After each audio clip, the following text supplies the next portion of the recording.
안녕하세요. 13번째 주차를 시작하며 대학교에 주일 예배를 오신 여러분 환영합니다. 우리 먼저 예배로 나가기 전에 우리 예배자 된 우리 자신을 위해서 먼저 기도하고 나갈까요? 하나님, 제게 예배하기에 합당한 마음을 주시고 주님 높이고 경배하기에 합당한 입술을 주십시오. 주님 예배하기에 합당하지 않은 마음과 입술이 있다면 예수 그리스도의 보혈로 씻어 주십시오. 이 시간 함께 부르는 찬양의 고백이 우리 성가대와 찬양팀의 고백일 뿐만 아니라 제 영혼의 믿음의 고백되게 하여 주시고, 말씀을 준비한 자나 말씀을 듣는 온 회중이나 이 공동체에게 주시는 하나님의 말씀에 귀를 기울이는 시간 되기 원합니다. 오직 예수님 저희 예배를 받아주시고 주님의 이름이 높아지는 시간 되게 해주십시오. 한번 이런 마음으로 예배자 된 우리 자신과 오늘 이 예배를 위해서 우리 한번 2-3분 정도 기도함으로 나가시겠습니다. 주님을 찬양합니다. 한동공동체가 함께 모였습니다. 주님을 높여드립니다. 경배합니다. 우리 찬양받기 합당하신 주님, 오늘 추수감사주일을 맞아서 우리를 이끌으셨던 주님을 기억하고 예수님께서 내게 행하셨던 일들을 감사하고 주님께 올려드리려고 합니다. 무엇보다도 우리의 마음을 받아주세요. 주님, 우리가 무엇으로 주님을 기쁘게 하겠습니까? 우리의 입술의 고백을 받아주시고 우리의 찬양을 받아주시고 무엇보다도 제 마음으로 주님께 예배를 드립니다. 하나님, 우리의 고백을 받아주십시오. 찬양을 인도하는 사람이나 고백하는 사람이나 말씀을 나누는 사람이나 그 말씀을 듣는 우리나 오직 예수님의 이름이 우리 가운데 높아지기 원합니다. 모든 민족과 방언과 일방 가운데 높임받기 합당하신 주님, 이 시간 마음으로 차정하여 주십시오.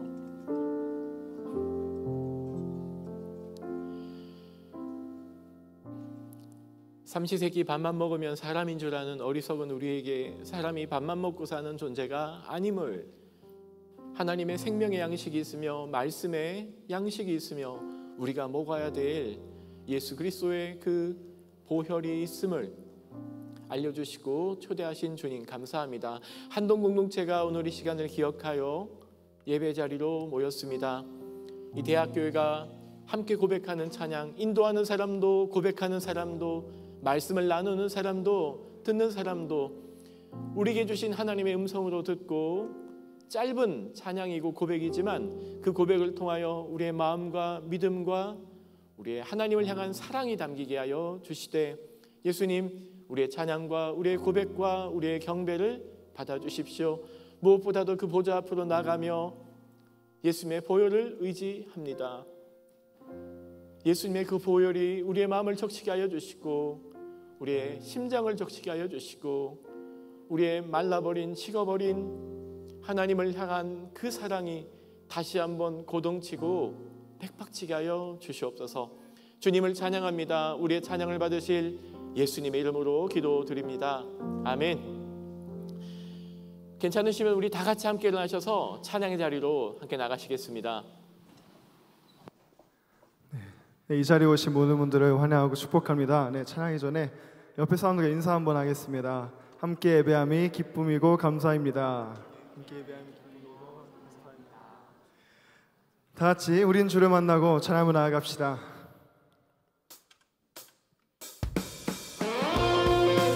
함께 박수 치시면서 감사함으로 나아갑니다.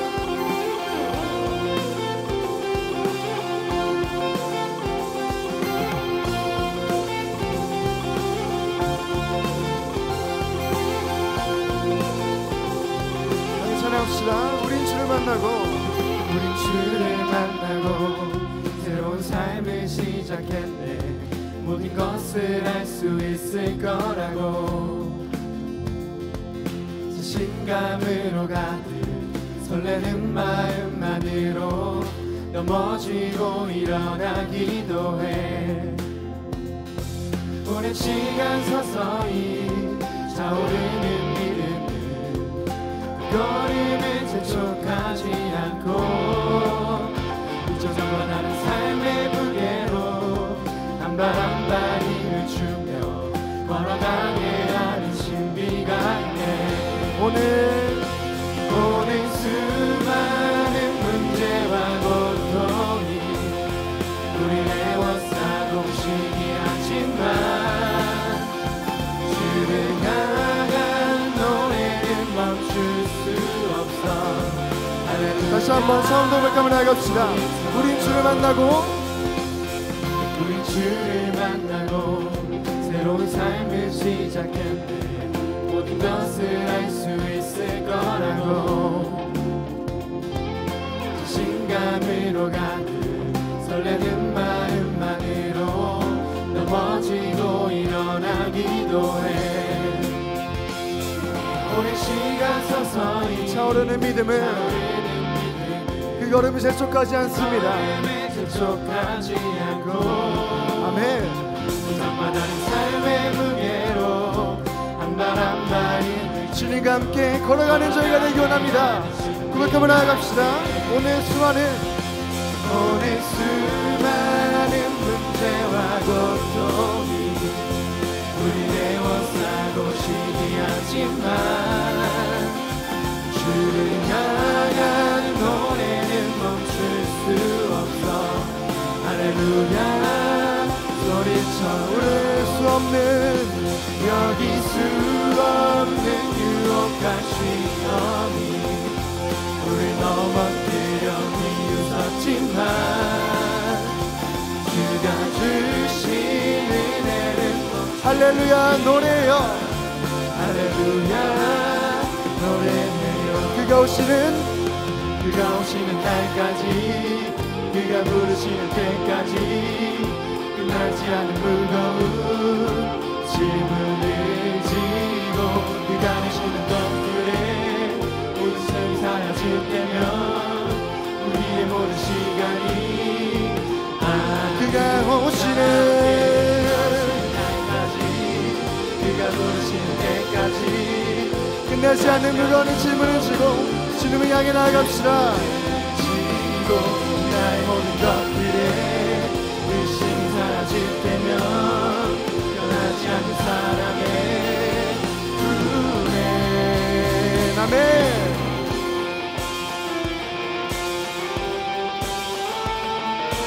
주님께서 주시는 사랑을 힘입어 주님의 믿음의 길을 따라 걸어가는 저희가 되기 원합니다.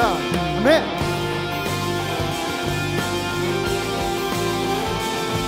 함께 고백하며 나아갈까요? 오늘 수많은 문제들이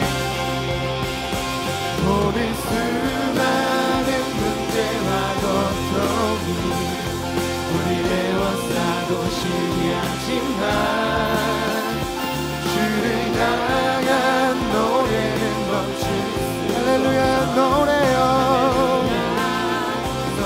여길 수 없는 유혹과 시험이 우리 넘어뜨려 비웃었지만 주가 주신 은혜를 멈추지 않아. 한 번 더 고백합니다. 여기 수 없는 유혹 여기 수 없는 유혹과 시험이 우리 넘어뜨려 비웃었지만 주가 주신 은혜를 멈추지 않아. 할렐루야 노래해요.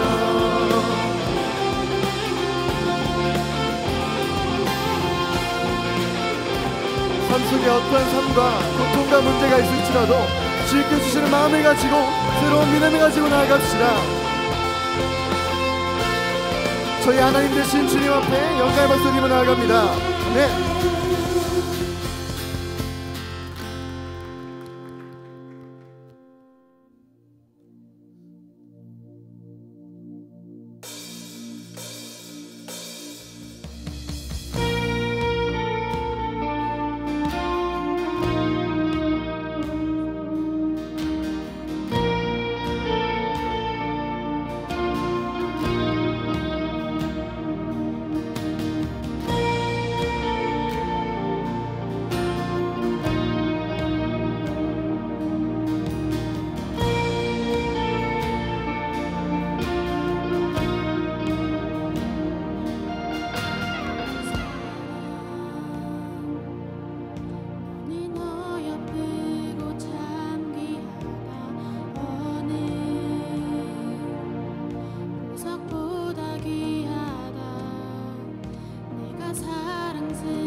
사랑에 응답하며 나아갑시다. 주의 사랑,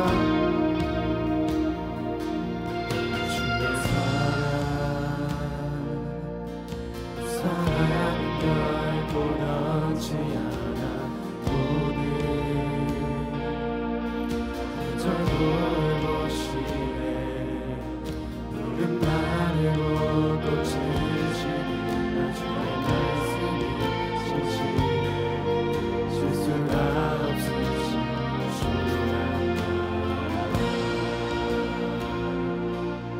주님의 나라와 주님의 나라와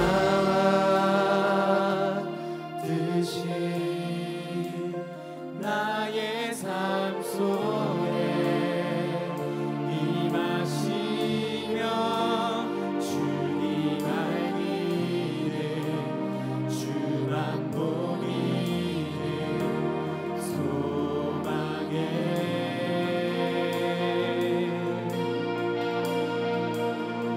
거룩히 살아간 힘과 두려움 없는 믿음 주신 나의 하나님, 완전한 사랑 찬양해.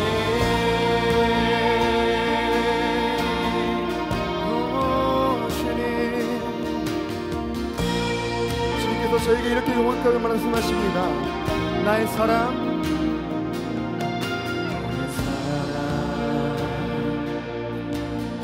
어렵게도 잠기하나 어느 우선보다 귀하나 네가 사랑스럽지 않은데 너를 온전히 사랑하고 너와 함께하며 내가 왔노라.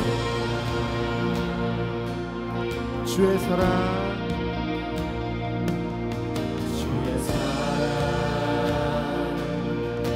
사랑은 결코 변치 않아 오늘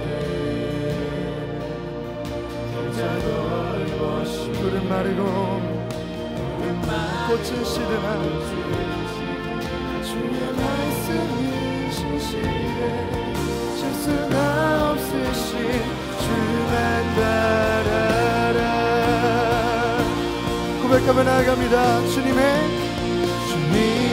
나라와 뜻이 나의 삶 속에 임하시며 주님 알기를 주만 보기를 소망해.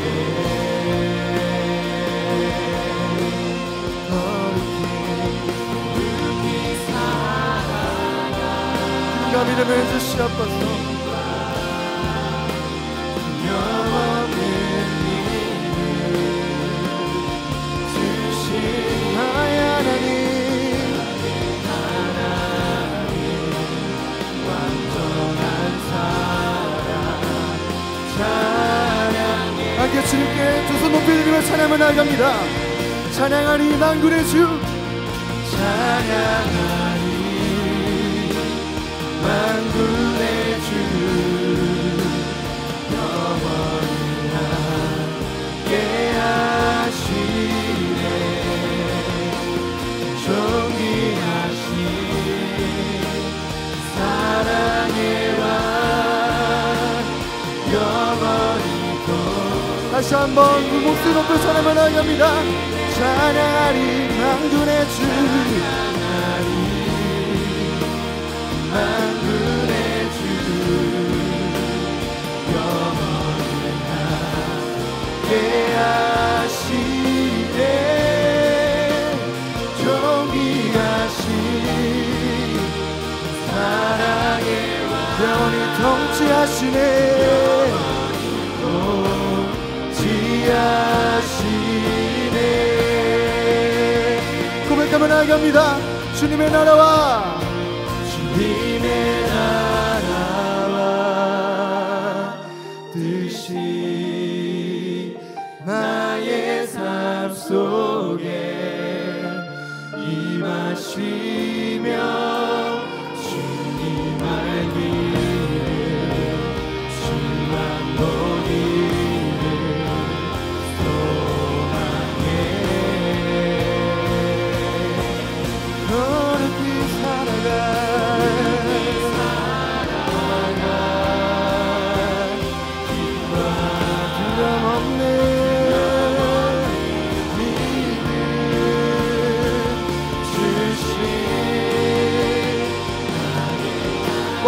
사랑 앞에 굴복하며 나아갑니다.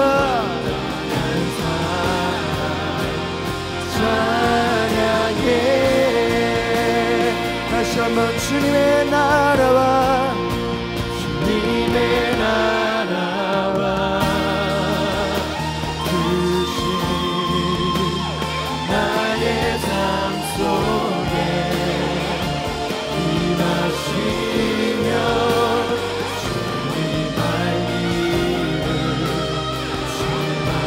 내가 주님을 보라보며 주님의 소원 앞에 들며 나아갑니다. 거룩히 살아가 힘과 영원한 믿음 주신 나의 하나님 완전한 사랑 저희 믿음은 주님의 십자가 능력 안에 있음을 고백합니다. 나의 믿음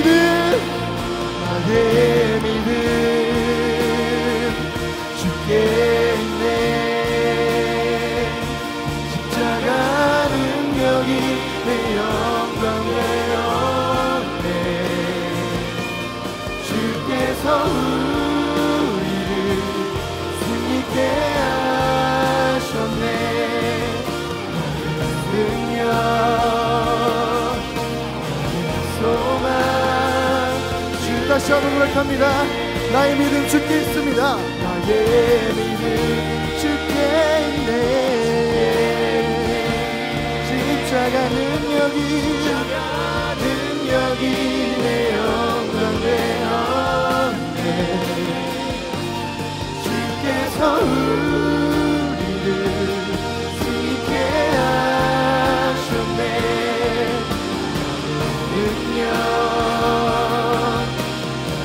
소망 주 목소리로 고백하며 나아갑니다. 나의 믿음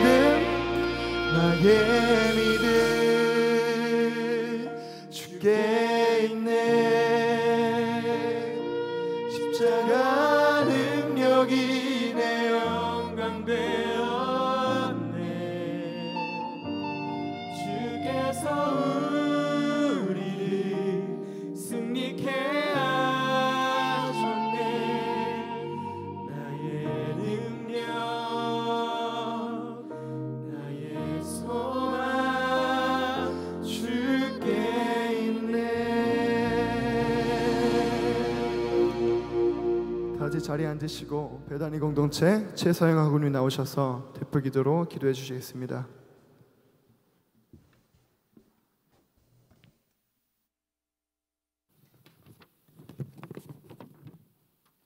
다 같이 기도드리겠습니다. 천지를 창조하신 하나님, 만왕의 왕, 만유의 주를 찬양하고 경배합니다. 아무 불자할 것 없는 피조물인 저희를 이처럼 사랑하사 독생자를 주신 주님의 끝없는 사랑을 찬양합니다. 주님, 저희는 죄인입니다. 한 주 동안 저희 속에는 세상이 가득했습니다. 죄로 인해 저희의 눈이 가려지고 귀가 어두워져 주님의 음성을 듣지 못했음을 회개합니다. 성령님, 저희의 모든 죄를 주님 앞에 내려놓겠습니다. 십자가의 보혈로 저희를 덮어주시고 마음의 문을 열어주세요. 굳어진 마음들이 있다면 제하여 주셔서 비어진 저희의 마음 가운데 지혜와 계시형으로 채워주세요. 지난주 금요일 제2회 한동 회개 금식 성회가 있었습니다. 한 학기 동안 바쁘게 달려오며 주님의 신실하심과 인자하심을 잊어가는 저희에게 회개의 기회를 주심에 감사합니다. 육신의 정욕, 안목의 정욕, 이생의 자랑으로 가득 찬 우리를 용서하여 주세요. 주님의 인자하심과 오래 참음이 없이는 살아갈 수 없는 존재들임을 고백합니다. 저희의 삶의 주님을 다시 한번 주님께 드립니다. 한동의 왕은 하나님이십니다. 이곳을 통치해 주시고 다스려 주세요. 회개의 영이 저희 가운데 임하여 영과 진리로 예배드리기 원합니다. 이번 주는 추수감사주일입니다. 저희의 삶을 항상 채워주시는 하나님 감사합니다. 범사에 감사하라는 말씀과 같이 저희가 어떤 상황 가운데서든지 주님께 감사드리기 원합니다. 주님, 저희에게 끝없는 사랑과 감사와 찬양이 흘러넘치게 해주세요. 근심과 원망과 비판이 아닌 언제나 신실하신 하나님을 믿는 믿음으로 감사하게 해주세요. 한동이 다시 감사와 기쁨이 흘러나는 하나님의 대학이 되길 소망합니다. 열방을 위해 기도합니다. 추수감사주일임에도 불구하고 전쟁과 핍박으로 인해 슬픔과 고통이 가득한 곳이 있습니다. 열방의 왕 되신 주님께서 슬픔과 고통이 가득한 땅을 긍휼히 여겨주셔서 하나님의 나라가 확장될 수 있도록 도와주세요. 오늘 말씀을 전해주실 박완진 목사님의 입술을 거룩하게 구별하여 주시고 설교 가운데 성령님의 도우심과 교훈이 선포되어 저희의 자고 있는 심령이 깨어나게 하여 주세요. 오늘도 영광의 왕 되신 주님을 찬양하며 예배의 시종을 주님께 올려드립니다. 오직 주님의 이름만 드러나시고 높임 받으소서. 예수 그리스도의 이름으로 기도드립니다.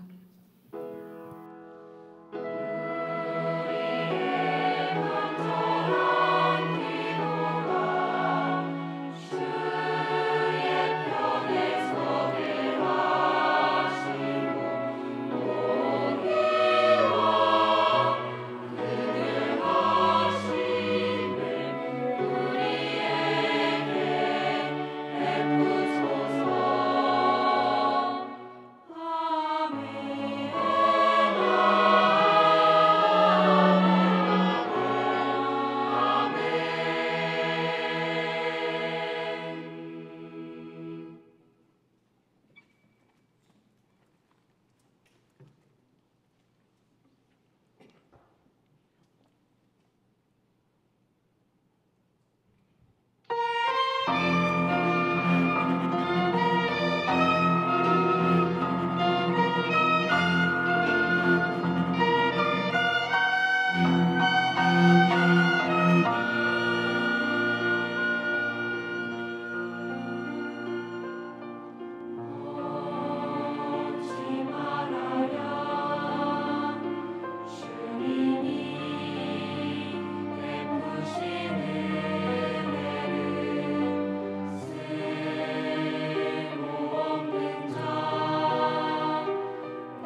경은아!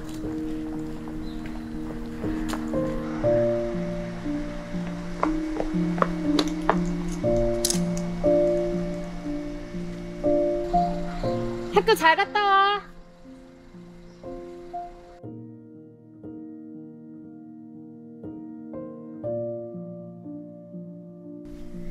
다 왔어. 딸, 오늘 학교는 어땠어?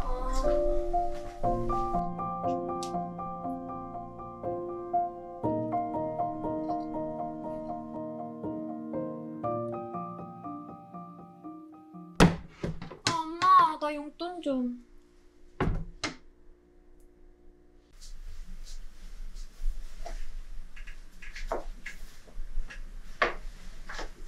이게 뭐지?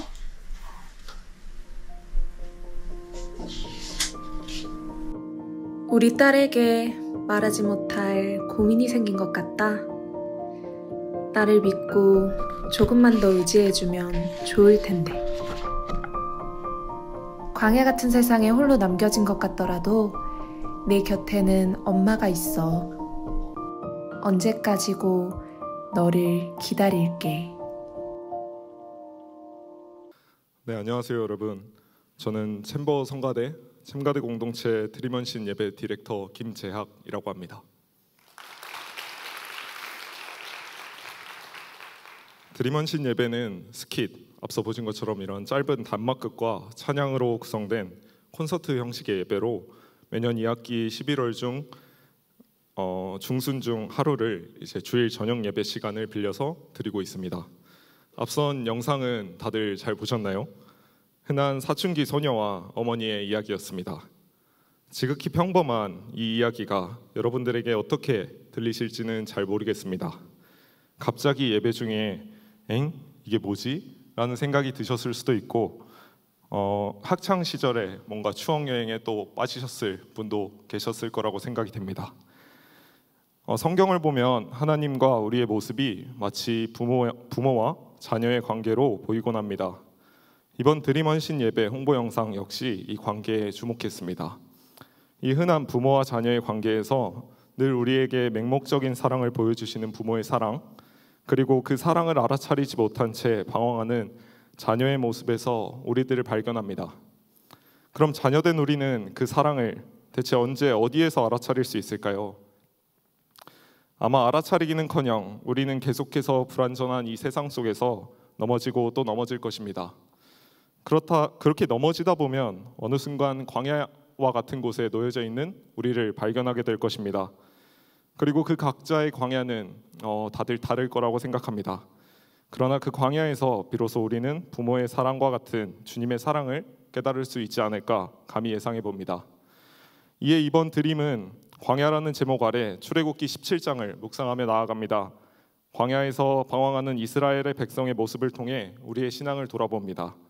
어쩌면 평생 방황할지도 모르는 우리의 삶 가운데 계속해서 함께 하시는 하나님을 기억하고자 합니다. 그리고 결국 우리가 할 수 있는 것은 주님을 찬양하는 것뿐이라는 고백을 가지고 나아가고자 합니다. 바로 오늘 주일 저녁입니다. 오늘 저녁 7시 이곳 효암채플에서 각자의 광야를 지나고 계시는 여러분들을 초대합니다. 그럼 드림원신 예배에서 뵙도록 하겠습니다. 감사합니다. 소개해 준 것처럼 오늘 추수감사주일을 맞아서 대학교의 주일 저녁 예배 함께 찬양으로 헌신 예배로 모입니다.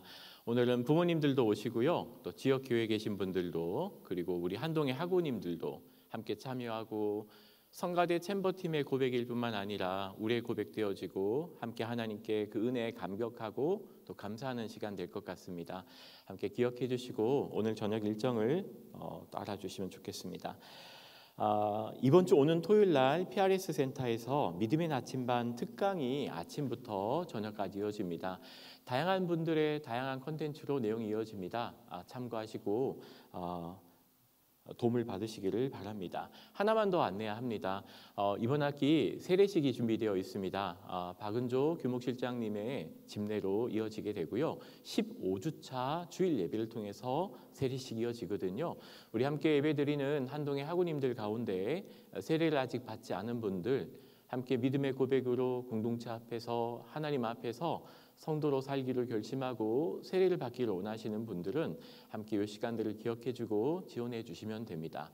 세례 교육이 이어지게 됩니다. 14주차 3번에 걸쳐서 세례 교육을 받고요. 그 주에 또 세례식이 이어집니다. 함께 일정들을 기억해 주십시오.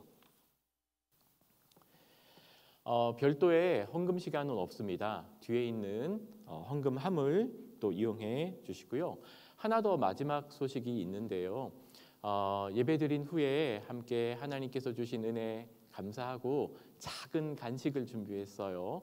그냥 가지 말고 꼭 하나씩 나누어 받아가며 풍성한 시간 되었으면 좋겠습니다. 오늘 우리에게 주신 하나님의 말씀 함께 보기 원합니다. 하나님의 말씀은 역대상 15장 1절에서 3절, 11절에서 15절입니다. 본문이 길지 않습니다. 우리 다 같이 한 마음과 한 목소리로 하나님의 말씀 같이 합독하시겠습니다. 시작. 다윗이 다윗성에 자기가 살 궁궐을 지었다. 또 하나님의 궤를 둘 한 장소를 마련하고 그 궤를 안치할 장소에 장막을 치고 이렇게 말하였다. 레위 사람 말고는 아무도 하나님의 궤를 메어서는 안 된다. 주님께서 그들을 선택하여 그들이 하나님의 궤를 메고 영원히 하나님을 섬기게 하셨기 때문이다. 다윗은 그가 마련한 장소에 주님의 궤를 옮겨오려고 온 이스라엘을 예루살렘으로 불러 모았다. 다윗은 제사장 사독과 아비아달과 레위 사람 우리엘과 아사야와 요엘과 스마야와 엘리엘과 암미나답을 불러 그들에게 말하였다. 여러분은 레위 가문의 족장들입니다. 여러분 자신과 여러분의 친족들을 성결하게 하고 주 이스라엘의 하나님의 궤를 내가 마련한 장소로 옮기십시오. 지난번에는 여러분이 매지 않았으므로 주 우리 하나님께서 우리를 치셨습니다. 우리가 그분께 규례대로 하지 않아서 그렇게 된 것입니다. 그러자 제사장들과 레위 사람들이 주 이스라엘의 하나님의 궤를 옮겨오려고 스스로에게 성결하게 하였다. 레위 자손은 모세가 명령한 하나님의 말씀대로 하나님의 궤를 채 옮겨 그들의 어깨에 메었다. 아멘. 오늘 대학교회에 한 2가정 정도 우리 학부모님들도 함께 참여한 것 같습니다. 제게 신청서를 주지 않았지만 함께 오늘 오신 우리 부모님들에게도 따뜻한 환영의 메시지를 또 전합니다. 벌써 수능 본 지가 1년이 지났습니다. 1호 학번이 다음 학기에 오게 되죠.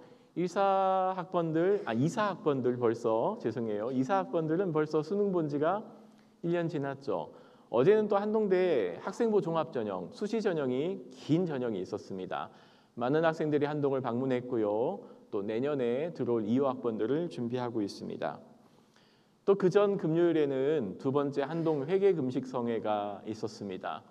한동 공동체가 함께 금식하고 물론 우리가 언제든 기도하도 하나님 들으시고 언제든 회개할 수 있지만 이날 하루만큼은 우리의 몸과 마음과 우리의 생각과 하나님을 향한 우리의 마음을 뒤돌아보고 금식하고 회개하는 시간을 가졌습니다.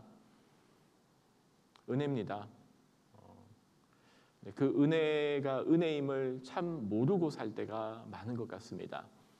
저희는 농사를 짓지 않아서 사실 추수감사주일이라고 하는 이 날이 우리의 몸으로 와닿진 않지만 저는 농사를 지었거든요. 추수감사절하면 뭔가 풍성한 이미지가 있습니다. 함께 농사를 짓지도 않고 특별하게 우리의 소득으로 하나님께 올려드리는 무언가는 없지만 지난 한 학기, 아니 적어도 지난 1년, 지난 수능 본 이후에 나를 여기까지 인도하셨고 지난 1, 2, 3, 4년 동안 한동에서 보내며 하나님의 인도를 받게 한 하나님께 감사하는 시간 되었으면 좋겠습니다. 오늘 함께 나눈 본문은 다윗이 왕이 된 이후의 이야기를 소개하는 본문입니다. 성경으로는 사무엘하 5장과 6장 똑같은 본문을 역대기 13장에서 15장을 함께 다루고 있는 본문입니다. 다윗이 왕이 되기까지는 긴 여정이 이어지게 됩니다. 왕이 되기까지 적어도 30년 이상의 시간이 걸렸었고요. 그렇다고 해서 사울이 죽은 다음에 바로 다윗이 왕이 되지 못합니다. 사울이 죽자 남과 북이 정치적으로 분열이 됩니다. 나누어집니다. 반목합니다. 전쟁을 취합니다. 사륙과 복수와 전쟁이 이어집니다. 그러다가 사울의 아들 이스보셋이 암살을 당해 죽습니다. 7년 뒤의 일이었어요. 그제야 남쪽의 왕이었던 다윗이 전체 통일 이스라엘 전체의 왕이 됩니다. 오늘 본문은 그 왕이 된 다윗이 했던 첫 번째 정책에 속합니다. 여러분은 왕이 되면요, 가장 처음에 행하는 국가적인 정책으로 어떤 일을 행하시겠나요? 그게 오늘 본문입니다. 다윗이 이스라엘 전체의 왕이 됩니다. 이제 왕이 된 내가 해야 될 일이 뭘까요? 아마 그걸 다윗이 생각한 것 같아요. 그리고 한 일은 오늘 우리가 읽은 본문이었는데, 과거 예전에 빼앗겼던 법궤를 다시 예루살렘으로 가지고 오는 일이었어요. 오늘 그 본문을 다루고 있습니다. 전 옛날 고향집에서 농사를 지었습니다. 할아버지가 농부셨습니다. 저희 집에는 가축도 여러 마리 있었습니다. 개, 염소, 토끼 다 키워봤었습니다. 개는 20마리 넘게 키웠던 것 같습니다. 강아지 14마리를 일일이 젖병을 물려 키운 적도 있습니다. 특별히 할아버지가 키우신 소가 기억이 납니다. 소 키워본 적 있으세요? 전 키워봤습니다. 자랑스럽습니다. 소는 제게 항상 신기한 동물입니다. 겨울에 큰 가마솥에서 소 여물을 삶아줍니다. 그러면은 콧뚜루에 걸린 코에서 허연 입김을 내뿜으며 그 여물을 긴 혀를 내밀어 먹는 게 그렇게 신기했었습니다. 그 콧눈을 껌뻑이며 저와 눈이 마주치는 그 동물이 항상 신기했습니다. 소는 진짜 순합니다. 저와 눈을 마주치면 뭔가 나와 교감하고 있다는 느낌이 드는 동물입니다. 소 눈이 정말 크거든요. 그 눈으로 저를 바라보며 뭔가 이렇게 교감이 되는 느낌이 있었습니다. 소는 제게 늘 신기한 동물이었습니다. 소 타보셨나요? 타봤습니다. 제 말을 알아듣는 것 같은 동물이었습니다. 또 신기했던 건 소의 몸에는 항상 무언가가 많이 걸려 있다는 것입니다. 사진 하나를 가져왔어요. 소로 쟁기질을 하는 한 할아버지입니다. 이병우 할아버지세요. 들소처럼 일부 야생화된 소도 있지만 역사상 소는 가장 먼저 인간과 살게 된 동물 중에 하나입니다. 가축이라고 부르죠. 소는 사람과 함께 살고 사람을 위해 살고 사람 없이 살 수 없는 동물 중 하나입니다. 사람이 없으면요, 소는 죽습니다. 야생화가 안 됩니다. 그냥 사람과 함께 살아온 동물입니다. 그러다 보니 사람과 같이 살려니 소도 준비가 필요합니다. 어떤 준비 혹시 하는지 아세요? 송아지가 5, 6개월이 지나면 천방지축 뛰어놀던 송아지를 잡아다 놓고 삐죽한 나무로 코를 꿰뚫습니다. 콧뚜레를 준비하는 겁니다. 그때부터 일종의 성인식이 시작됩니다. 진정한 서로 거듭나는 시간이 됩니다. 일할 준비를 하는 겁니다. 그 코에다가 콧뚜레를 끼웁니다. 콧뚜레에다가 걸쇠를 걸고요. 그 굴레에다가 쇠고삐를 맵니다. 그리고 목에는 딸랑이는 주로 원앙을 매답니다. 이제 머리 부분이 다 끝났습니다. 몸통 부분을 끼워야 됩니다. 목에는 앞에 보이는 화면처럼 긴 부메랑처럼 생겼거든요. 긴 부메랑처럼 생긴 1m, 2m 정도 되는 멍에를 메웁니다. 등에다가는 한태를 얻고 그 한태와 멍에가 흘러내리지 않도록 뱃대끈으로 묶습니다. 한동안 천방지축 날뛰던 송아지는 그게 답답해서 불편해합니다. 하지만 차차 어미를 보고 자신에게 묶여진 그 콧뚜레와 굴레와 멍에에 적응하면서 주인과 교감하고 순종하게 됩니다.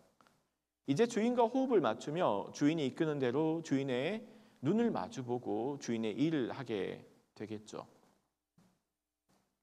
콧뚜레로 코를 뚫고 굴레를 씌운 다음에 멍에를 지는 소가 제가 오늘 본 본문이 주는 이미지입니다. 하나님의 법궤를 다윗과 함께 옮기던 레위인의 모습이 오버랩되었습니다.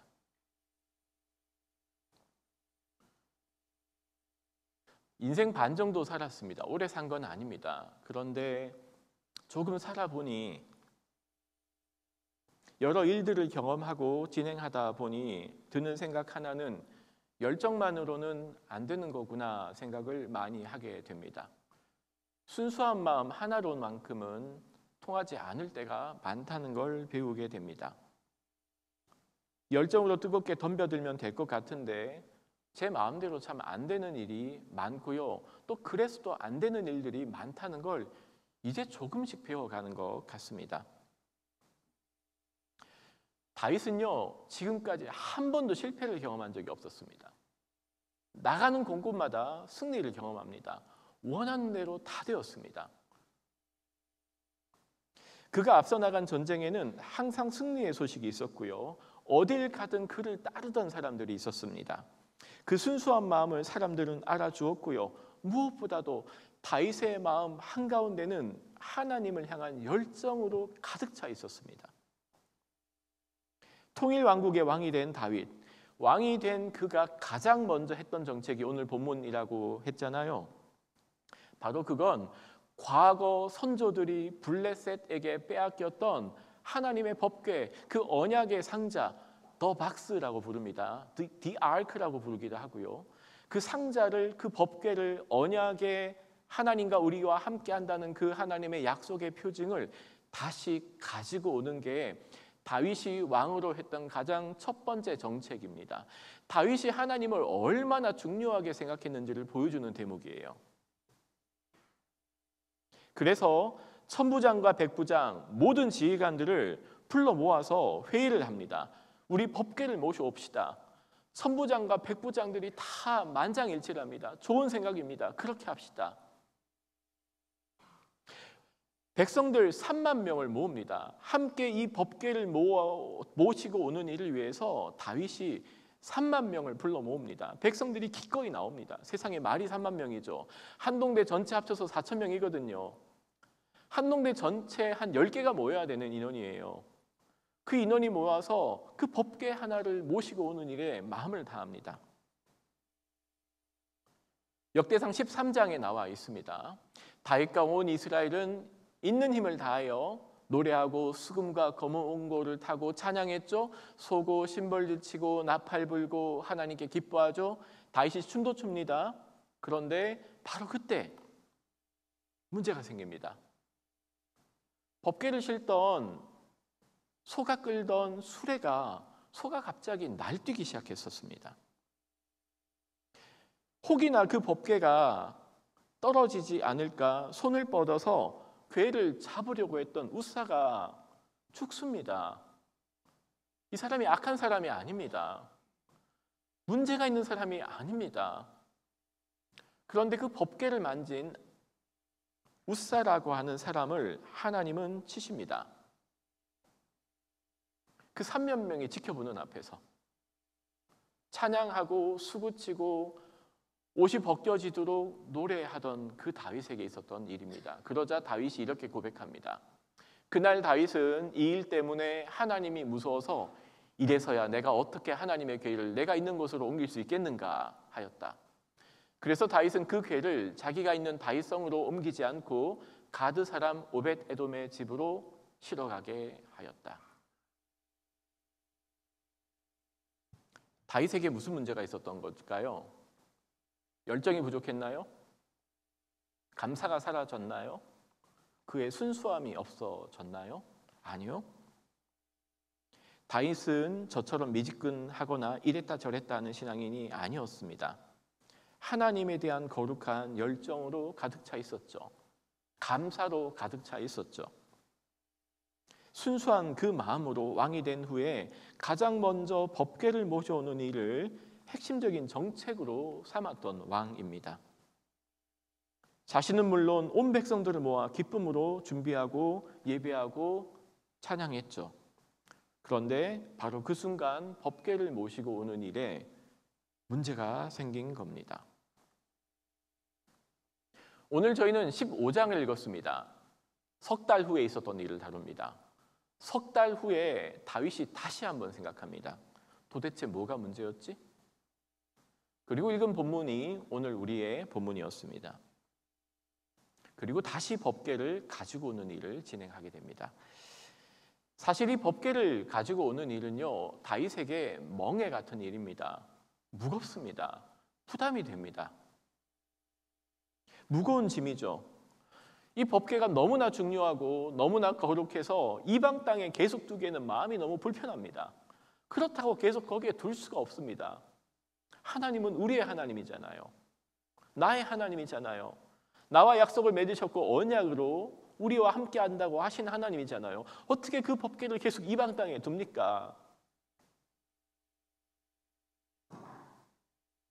그렇다고 해서 내가 살고 있는 내 왕궁으로 모셔오기도 참 부담스럽지 않았을까요? 그래서 일종의 하나님의 법궤를 예루살렘 성 그 하나님의 약속이 있는 땅으로 모셔오는 일은 다윗에게 멍에와도 같은 일이었습니다. 부담되는 일이었죠. 하지만 다윗은 포기하지 않습니다. 그 거룩한 멍에를 짐으로 여기지 않았기 때문입니다. 분명 짐입니다. 멍에입니다. 그런데 그걸 멍에로 여기지 않았기 때문입니다. 예수를 믿는다는 것, 우리가 하는 일, 우리가 부름받은 일, 여러분은 전공을 한동에서 공부하고 연구하고 리딩 앤 러닝 투게더 하는 일이고요.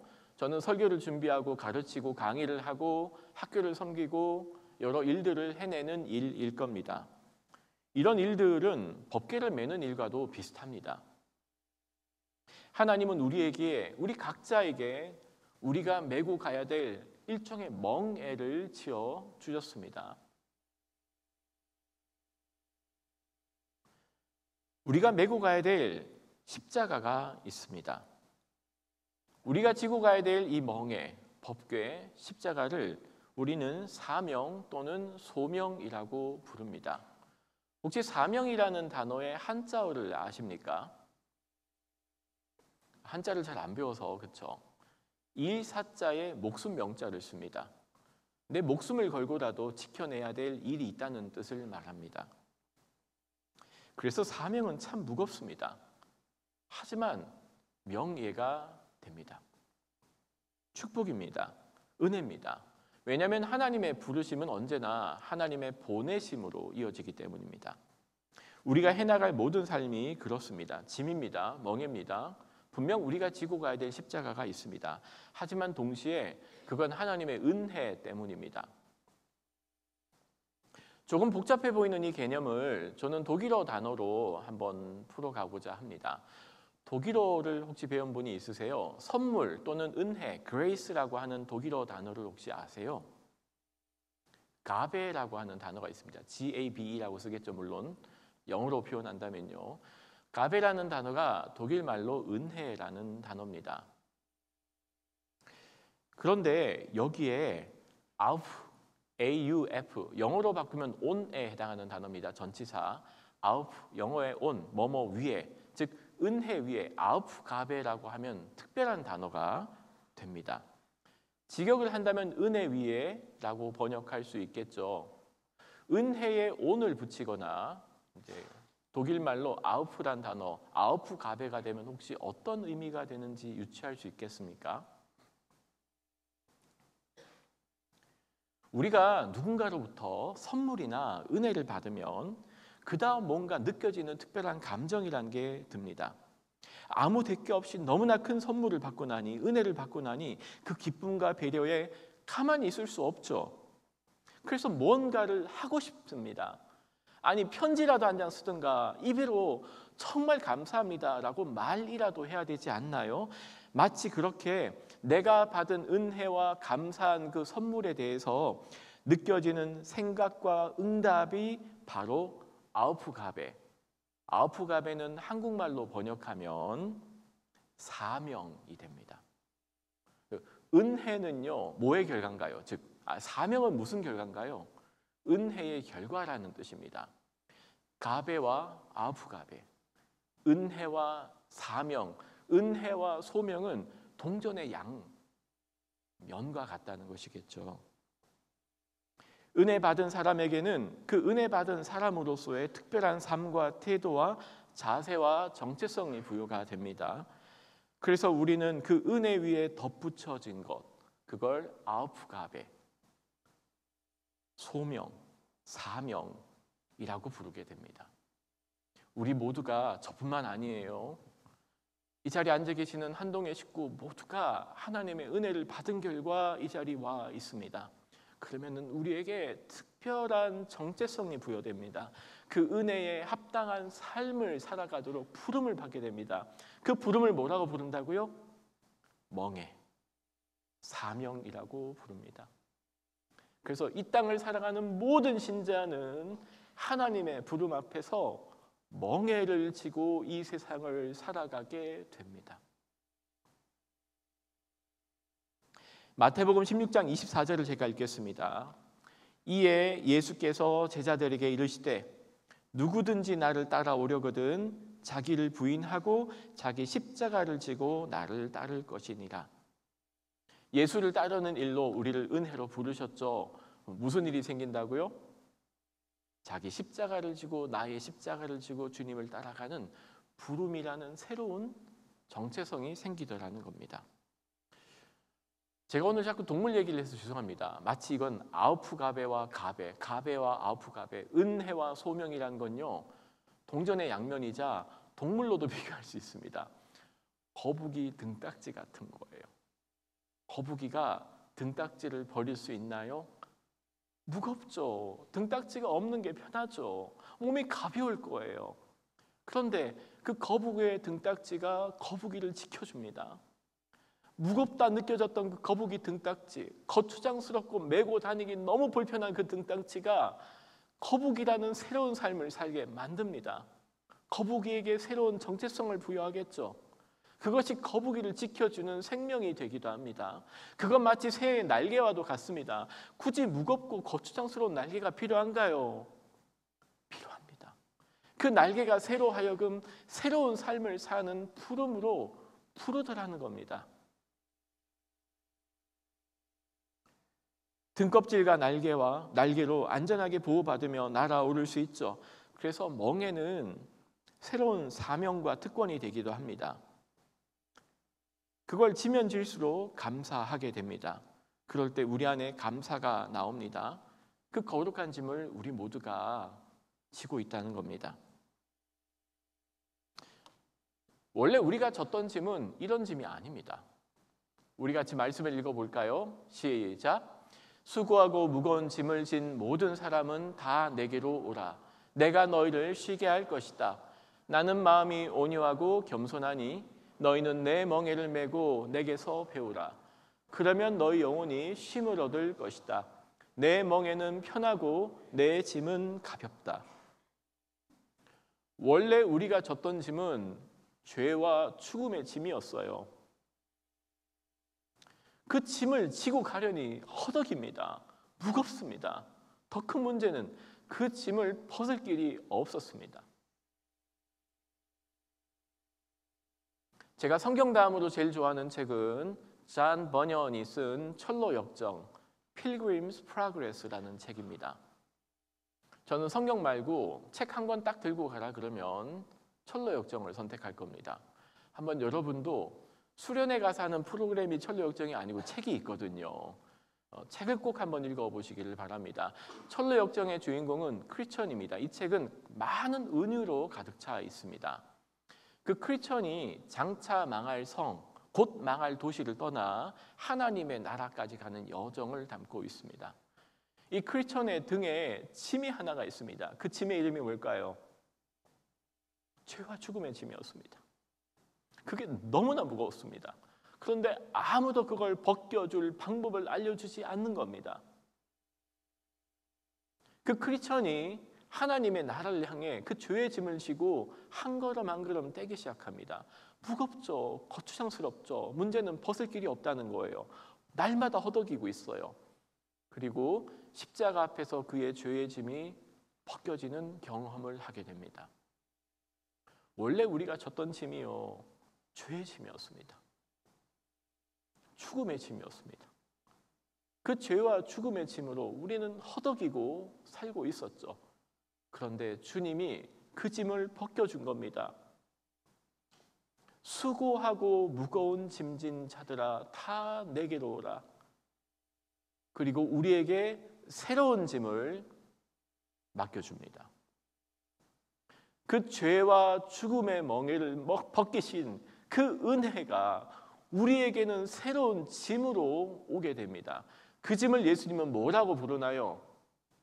볼드체 찾아볼까요? 첫 번째, 내 멍에가 있죠. 두 번째는 내 짐.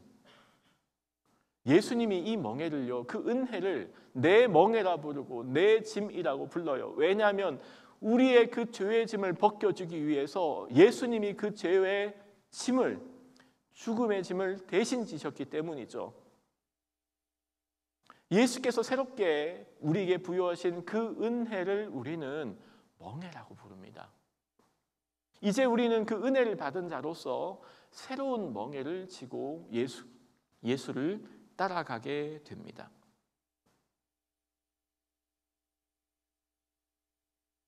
오늘 제 어릴 때 얘기를 자주 해서 죄송합니다. 제가 어릴 때 시골에 살다 보니 엿장수라는 분들이 계셨습니다. 리어카 아저씨예요. 동네에 돌아다니는 고물상들을 모아서 끌고 가는 아저씨입니다. 근데 이분이 이제 고물을 바꾸어 가면서 엿을 주셨어요. 그래서 그냥 엿 아저씨라 불렀고 엿장수라고 불렀었습니다. 집에서 안 쓰는 고물들을 수거해 가는데 대신 엿을 주죠. 정말 저희 동네 인기 최고입니다. 아저씨 뜨면 동네 애들이 다 모였습니다. 너무 옛날 얘기하는 게 아닙니다. 제가 그렇게 옛날 사람이 아니거든요. 가끔 와서 엿을 팔다가 잘 안 되면 아저씨가 판촉 활동을 했습니다. 판촉 활동 별거 아닙니다. 그냥 옛다 하고 엿을 한 조각씩 줍니다. 그 엿 맛을 보면요, 눈이 다 뒤집혔습니다. 집에 가서 고물을 다 끌고 옵니다. 근데 고물이 아니라 멀쩡하게 쓰는 걸 다 갖다 바치는 거예요, 아저씨한테. 어떤 애들은 막 어머니 고무신 갖다 주고, 아저씨 좋아서 막 밖에 얼른 도망가고 그랬어요. 엿 좀 주고. 제가 기억이 나는 게 뭐냐면은 저희 아버지가 구리선을 꼬아가지고 촛대를 만든 게 있었거든요. 이렇게 초를 장식하는 촛대를 굉장히 멋있게 구리선을 다 꼬아, 제가 그걸 가지고 아저씨를 줬어요. 아저씨가 엿을 한 뭉 주더라고요. 경제를 배웠죠. 교환을 배웠어요. 와, 이게 교환이구나. 마찬가지입니다. 그 예수의 십자가 위에서 은혜의 교환이 이루어졌습니다. 그 무거운 짐을, 그 무거운 죄와 죽음의 짐을, 그 멍에를 예수님이 대신 지시고 우리의 등에다가는 은혜라는 멍에를 메우신 겁니다. 그래서 말씀합니다. 수고하고 무거운 짐을 진 사람들은 다 내게로 오라. 내가 너희를 쉬게 하리라. 우리에게 맡겨주신 그 은혜의 짐을 예수님이 이렇게 부릅니다. 내 멍에를 메고 내게 배우라. 그러면 너희 영혼이 쉼을 얻을 것이다. 내 멍에는 편하고 내 짐은 가볍다. 예수님이 우리에게 주신 그 은혜의 짐의 무게가 느껴지십니까? 느껴져야 됩니다.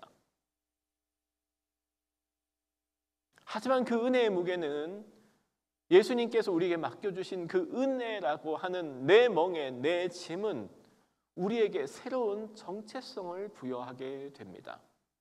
그 은혜에 합당한 삶을 살도록 부르게 됩니다. 그걸 우리는 사명이라고 부릅니다. 여러분이 제게 목사님 그러면 사명이 뭔가요? 제 사명은 뭔가요? 물으시면 안 됩니다. 여러분이 찾으셔야 됩니다. 제 부름이 다르고 여러분의 부름이 다르기 때문입니다. 제 상황과 제가 맡겨진 업무와 여러분이 걸어가야 될 삶의 길이 다르기 때문입니다. 목사에게 물으시면 안 됩니다. 우리 한 사람 한 사람에게 맡겨주신 그 은혜의 부름 앞에서 찾으셔야 됩니다. 그 찾는 일을 하기 위해서 한동에 오셨습니다. 공부 열심히 하셔야 됩니다. 전공을 하되 수업을 듣되 내 전공을 찾아 나가고 내게 맡겨주신 달란트와 은사를 찾는 일을 하나님께서 내게 맡겨주신 멍에로 알고 학업을 하시길 바랍니다. 랩실에서 열심히 공부하셔야 됩니다. 그리고 동시에 무릎 꿇고 내게 주신 은혜에 감사하고 감격해야 됩니다. 혹이나 내게 맡겨진 그 은혜를 내가 너무나 가볍게 여기고 있지 않나? 내가 그 은혜 무게 없이 살고 있지는 않나? 우리 자신을 돌아봐야 됩니다. 다윗은 다시 한번 하나님의 법궤를 모셔오는 일, 그 거룩한 멍에를 진 이 일을 통해서 우리가 이 본문을 보며 우리는 몇 가지 중요한 메시지를 찾게 됩니다. 첫 번째, 하나님의 법궤는 채에 꿰어 어깨에 메어야 합니다. 한번 따라해 주십시오. 이 법궤는 어깨에 메어야 합니다. 덜렁덜렁 들고 오면 안 됩니다. 대충 수레에 끌고 오면 안 됩니다. 석 달 동안 다윗이 뭐 생각했을까요? 뭐가 문제인지 생각하지 않았겠습니까? 다윗이 찾은 문제가 뭐였나요? 법궤를 가지고 오는 방법을 다윗이 무시했다는 걸 그제 알게 되었습니다. 순수한 내 마음으로 다 되는 게 아닙니다. 내 열정만으로 되는 게 아닙니다. 법궤는 채에 꿰어서 내 어깨에 메고 오게 됩니다. 우리 2절 본문을 잠깐 볼까요? 2절 본문입니다. 다윗이 이르되 레위 사람 외에는 하나님의 궤를 맬 수 없나니 이는 여호와께서 그들을 택하사 여호와의 궤를 메고. 자, 한번 상상해 볼까요? 상자예요. 법궤가 그렇게 안 큽니다. 여러분 아는 택배 상자 있죠? 택배 박스 사이즈입니다. 그렇게 크게 아닙니다.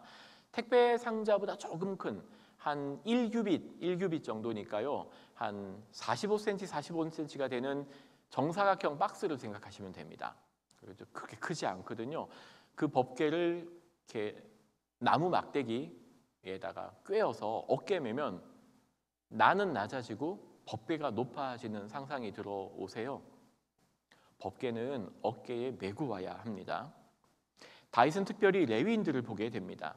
이들에게 궤를 메게 합니다. 법궤는 하나님의 율법에 따라 레위 사람들, 제사장들이 메어야 합니다. 하나님 명하신 대로 수레가 아니라 손에 덜렁덜렁 들고 오는 게 아니라 채에 꿰어서 어깨에 매도록 했어야 합니다. 우리가 지고 가는 은혜의 삶도 그 멍에를 지고 예수를 따라가는 일도 마찬가지입니다. 열정만으로, 감사만으로, 순수한 마음으로는 부족합니다. 하나님의 방법으로 해야 됩니다. 돈을 벌 때 하나님의 방법으로 돈을 버십시오. 학업을 하되 하나님의 마음으로 학업을 하십시오. 공부를 진행하고 전공을 따라가되 하나님의 방법을 찾으며 하나님의 방법에 따라 전공을 연구하십시오. 법궤는 어깨로 들어야 합니다. 수레를 사용해서도 안 됩니다. 손으로 덜렁덜렁 들어서도 안 됩니다. 채에 꿰어 어깨에 매면 법궤는 높아지고 나는 낮아집니다. 법궤를 메기 위해 내 머리와 내 몸을 숙이지 않으면 결코 법궤를 맬 수 없습니다. 채의 고리를 꿰어 하나님의 방법으로 나를 낮추고 법궤를 높일 때 하나님의 은혜가 임할 겁니다. 두 번째,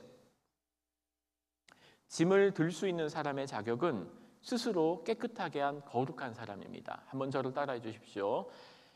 궤를 들 수 있는 사람은 깨끗한 거룩한 사람입니다. 이 사명, 이 법궤를 지고 가는 데는 자질이 필요합니다. 그건 능력의 문제가 아니었습니다. 스스로를 정결케 하는 사람이 부름받습니다. 14절입니다. 이에 제사장들과 레위 사람들이 이스라엘 하나님 여호와의 궤를 메고 올라가려 하여 몸을 성결하게 하고. 이 무거운 짐을 지고 가는 데는 자질이 필요했었습니다. 키도 아니었고요, 힘도 아니었어요. 스스로를 성결하게, 거룩하게 한 사람들이라고 본문이 말하고 있죠. 하나님께서 우리에게 맡기신 그 은혜의 사명을 감당하고 사는데 우리에게 하나님이 요구하는 자질은 거룩함이었습니다. 구별됨이었습니다. 깨끗함, 성결, 존귀하고 큰 그릇이 되는 것보다 더 중요한 것 있죠. 어떤 그릇? 맞습니다. 바로 그 본문입니다. 깨끗한 그릇입니다. 디모데후서와 고린도전서의 말씀이 기억할 겁니다. 그러므로 누구든지 이런 것에서 자기를 깨끗하게 하면 귀히 쓰는 그릇이 되어 거룩하고 주인의 쓰심에 합당하여 모든 선한 일에 준비함이 됨이라. 자, 하나님께 쓰임받는 준비함이 되는 사람은 어떤 사람이라고요? 어떤 그릇이라고요? 자기를 깨끗하게 한 그릇이라고 본문이 말하고 있습니다.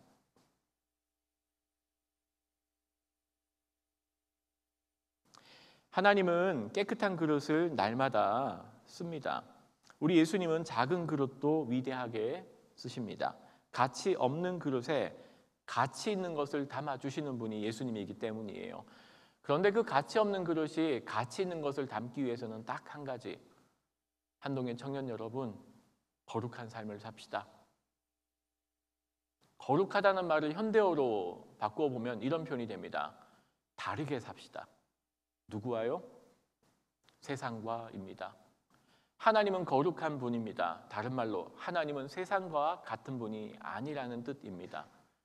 그래서 거룩한 하나님은 우리 또한 세상과 다른 삶의 방식으로, 가치관으로, 생각으로 살기를 원하셨습니다. 그걸 성경은 거룩이라고 부릅니다. 구별되어 삽시다. 몸도, 마음도, 생각도.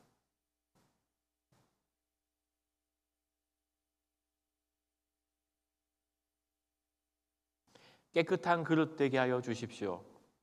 제가 주님이 원하시는 거룩한 그릇 되기 원합니다가 그 은혜의 사명을 지고 가는 우리에게 주신 두 번째 메시지입니다. 세 번째입니다. 이 귀한 멍에는 중간에 절대로 멈춰서는 안 됩니다. 한번 따라해 주십시오. 이 멍에는 끝까지 지고 가야 합니다. 중간에 멈추시면 안 됩니다. 법궤가 도달하는 그곳까지 결코 멈춰서도 안 됩니다. 나를 낮추고 법궤를 높인 다음 내 머리 위로 그 멍에를 치고 우리는 그 법궤가 가야 될, 멍에가 도달해야 되는 곳까지 멈추지 않고 끝까지 가야 합니다. 은혜도 마찬가지입니다. 회개도 마찬가지입니다. 이틀 전에 있었던 회개 한 번만이 아닙니다. 회개를, 은혜를, 하나님께서 맡겨주신 사명을 지고 가는 삶은 우리 평생에 함께 이루어가야 될 인생의 여정이 될 겁니다. 탕란이라는 말 들어보셨나요? 탁란. 탕란은 뻐꾸기 같이 자기 알을 품지 않고 둥지를 짓지 않는 새가 낳는 방법을 얘기합니다. 뻐꾸기는 탕란을 합니다. 들어보셨죠? 그제서야 자기 둥지에 알을 놓지 않고 남의 둥지에다가 알을 낳습니다. 탕란을 하고 떠납니다. 알 놓는데 3초 걸립니다. 알에서 깨어난 뻐꾸기 새끼는 본능적으로 등에 닿으면 다 밀어서 둥지 밖으로 떨어뜨립니다. 아마 그 영상을 보셨을 분도 계시겠죠. 본능적으로 다른 새끼가 우는 소리를 따라 흉내냅니다. 본능적으로 다른 알과 형제들은 모든 일처내어서 둥지 안에 자기만 있게 하는 본능을 가지고 태어납니다. 그리고 어미새의 사랑을 독차지하며 무럭무럭 자라죠. 어미는 자기보다 덩치가 몇 배나 큰 뻐꾸기 새끼를 자기 새끼가 아님을 알아보지 못하고 그 새끼의 끊임없는 식탐이 되게 크답니다. 채우느라고 쉬지 않고 날아다니며 뻐꾸기에게 벌레를 갖다 바칩니다. 우리 인생에서 내가 품어야 될 알과 내가 품지 않아야 될 알을 구별해야 될 겁니다. 우리가 품지 않아야 될 알이 있습니다. 우리가 메고 가야 될 멍에인지 아닌지를 분별해야 됩니다. 아무리 좋고 멋지고 성공을 보장하는 일이 있어도 나의 멍에, 우리에게 맡겨주신 은혜의 짐이 아니라면 매지 않아야 합니다. 우리에게 맡겨주신 그 사명의 짐, 거룩한 짐 메고 끝까지 주님께 달려갑시다. 정리해 보겠습니다. 첫 번째, 그 사명, 멍에를 지기 위해서는 하나님의 방법으로 집시다. 두 번째, 그 멍에를 지기 위해서는 스스로 구별된 거룩한 성결한 사람이 되어야 합니다. 다르게 사는 걸 부끄러워하지 맙시다. 다르게 사는 것이 그리스도인의 힘이 됩니다. 세 번째, 이 귀한 멍에는 중간에 절대 멈추어서는 안 됩니다. 겨자씨와 같은 하나님의 나라를 기억합시다. 자라나는 가라지에 마음이 상하거나 포기하지 마십시오. 하나님은 그 작은 겨자씨를 하나님의 나라와 같이 하늘을 덮는 큰 나무로 세워나가실 겁니다. 오늘 추수감사주일을 보냅니다. 하나님께 대한 감사, 은혜, 감격하고 그 감사를 올려드리는 날입니다. 그런데 거기서 멈추지 말고 하나 더, 가베와 아우프가베 기억나시죠? 그 은혜가 또다시 우리에게 메어진 예수 그리스도의 멍에가 되어 그 은혜의 짐을 지고 우리에게 맡겨진 사명의 길을 다가가는 저와 한동의 모든 식구 되기를 기도합니다.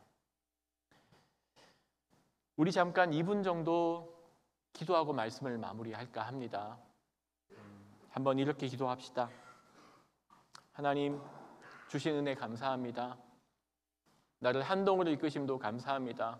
세상에 300여 개의 대학이 있지만 그 많고 많은 대학 중에 한동으로 부르시고 이 기독교 대학에서 전공을 하고 학문을 하고 배움과 삶을 이어가게 하신 주님, 이제 언젠가는 한동을 떠나서 세상으로 나가게 될 텐데 제가 예수님의 그 은혜의 짐을 가볍게 여기지 않게 도와주세요. 예수님께서 내게 맡겨주신 그 은혜의 짐을 무겁다 여길 줄 알고 예수님의 짐을, 예수님의 멍에를 메고 누구든지 나를 따라오려거든 자기를 부인하고 자기 십자가를 지고 따라오라는 그 주님의 말씀을 기억하며 한동에서 이 세상에서 우리에게 맡겨주신 소명을 찾고 준비하는 20대 되게 도와주십시오. 이 청년의 때 되게 도와주십시오. 예수님, 저를 사용해 주세요. 한번 이런 마음으로 우리 말씀을 기억하고 한 2분 정도 같이 기도하겠습니다.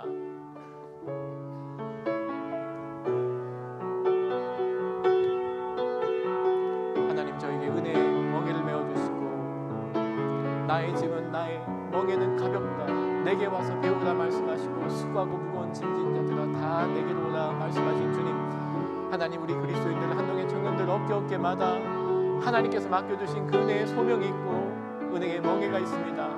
하나님, 그 은혜의 소명과 멍에를 찾고자 한동에서 전공으로 적성으로 배우고 가르치고 연구하며 강의하고 보고서를 쓰고 수업을 들으며 이곳에서 일정을 보내게 됩니다. 하나님, 한동의 청년들이 보내는 이 한동에서의 3년 4년의 기간이 하나님께서 맡겨두신 그 소명을 찾아내며 사명을 발견해내며 하나님께서 우리에게 부르신 그 은혜에 감사하고 감격하며 그 다윗이 가졌던 순수한 거룩한 뜨거운 열정의 마음뿐만 아니라 하나님의 방법으로, 하나님의 방식으로 하나님 앞에서 나를 낮추고 하나님의 멍에를 법궤를 높이며 거룩한 백성으로 살아가며 그 맡겨진 소명을 끝까지 감당하는 주님의 청년들 되게 도와주십시오. 하나님, 맡겨주시니 감사합니다.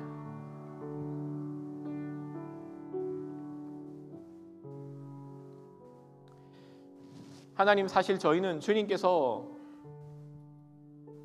주신 그 거룩한 멍에를 맬 자격도 없었습니다. 우리에게는 선한 것이 없음을 고백합니다. 그럼에도 불구하고 우리에게 그 은혜의 멍에를 맡겨주시고 대신 그 죄와 죽음의 멍에를 대신 지시며 우리에게는 그 생명을 맡기신 주님, 예수께서 우리에게 주신 그 은혜가 우리에게 새로운 삶의 부름과 가치와 새로운 정체성을 형성하였음을 잊지 않게 하여 주시되, 특별히 한동에서 20대를 보내고 있는 우리 한동의 청년들, 이곳에서 하나님의 은혜를 찾기 위하여 공부하고 전공으로 적성으로 강의를 듣고 논문을 쓰며 4년간 일정을 꾸려 나갑니다. 이제 언젠가는 저 세상을 향해 나가게 될 텐데 이 한동이 하나님의 은혜를 찾아 나가고 그 은혜로 말미암아 부어진 하나님의 소명이 더욱더 깊이 뿌리 내리고 순수함과 거룩함과 하나님을 향한 열정과 하나님 앞에서의 그 겸손함으로 그 사명과 소명을 찾아 나가는 시간 되게 하여 주시옵소서.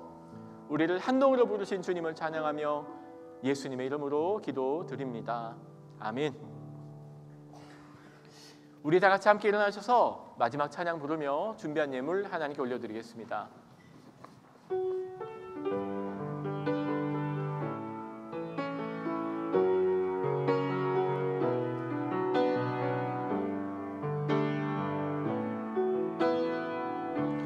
오직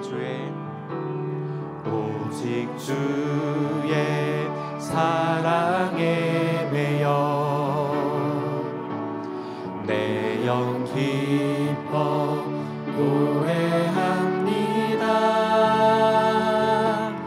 이 소망의 언덕 기쁨의 땅에서 주께 사랑드립니다.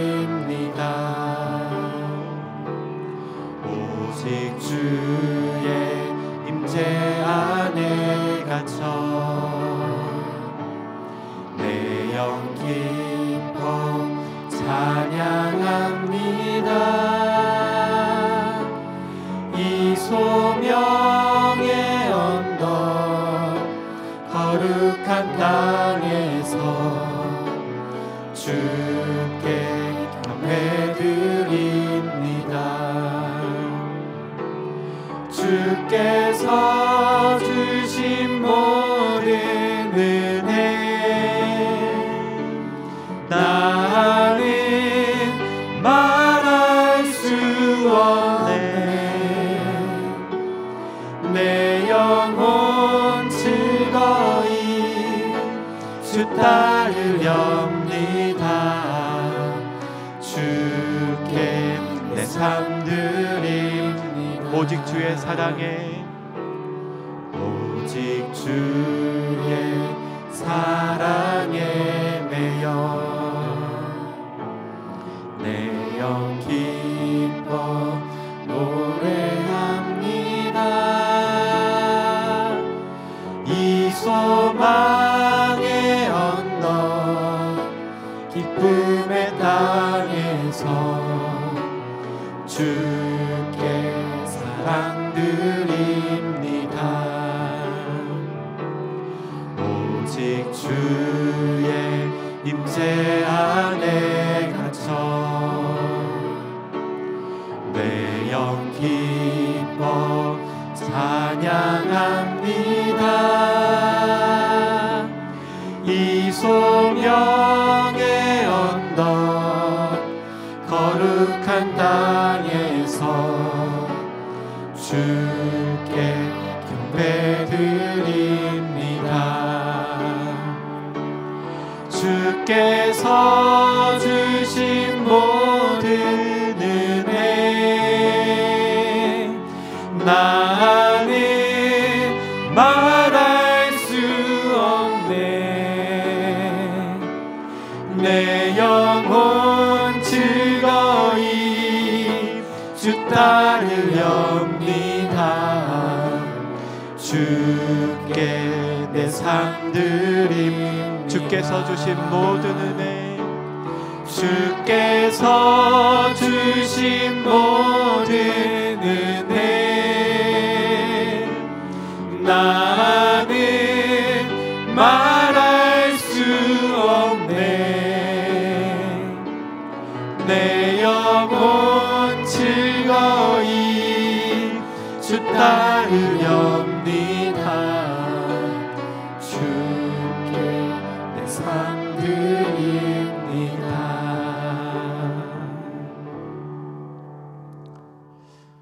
같이 파송의 기도를 낭독할 텐데요.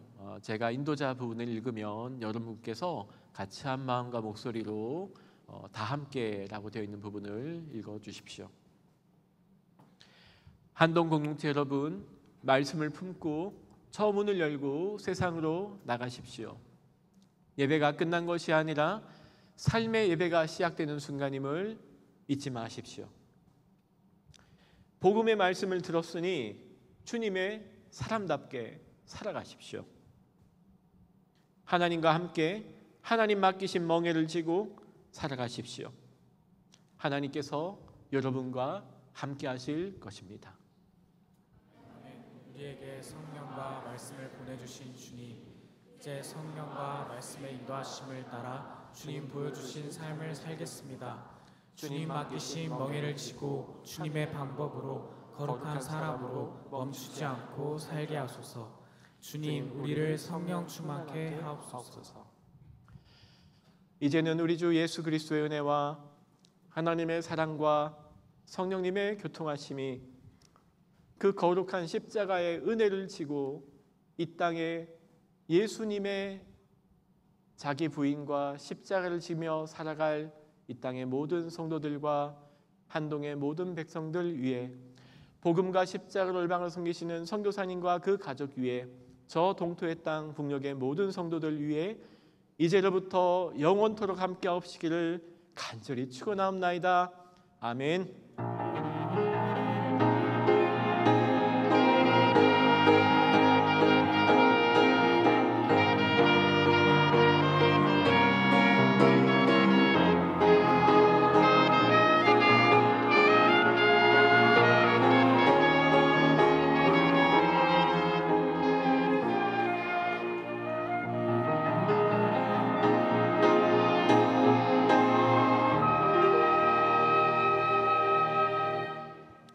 이번 주도 하나님과 그 은혜의 멍에를 메고 살아가는 여러분 되기를 축복합니다. 평안히 돌아가십시오. 다음 주 뵙겠습니다.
하나 둘 셋 하면 성가대 챔버 미캠 공동체 하나님의 멍에를 메고 살아가는 13주차 되세요 라고 합시다.